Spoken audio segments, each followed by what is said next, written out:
Magandang araw po sa lahat ng mga SSS pensioners. Maraming nagtatanong na SSS pensioners, kailan masususpend ang SSS pension kapag hindi nakapag-comply ng AKOP? Pero bago nating sagutin ang katanungang ito, huwag kalimutang mag-subscribe, i-like, at magbigay ng comment.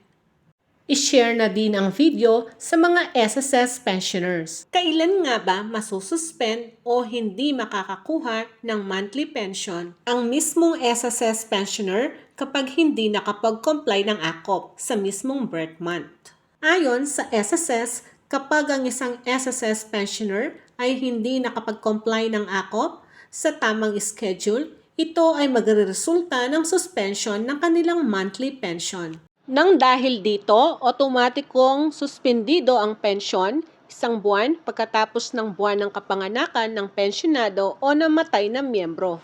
Kaya dapat sa lahat ng mga SSS pensioners na dapat mag-comply ng AKOP, mag-comply po kayo para maiwasan ang pagkasuspinde ng inyong monthly pension. Kapag tuloy-tuloy ang hindi pag-comply ng AKOP, ito ay magreresulta ng automatic cancellation of pensioner pagkatapos ng 2 taon mula sa buwan ng pagkasuspension.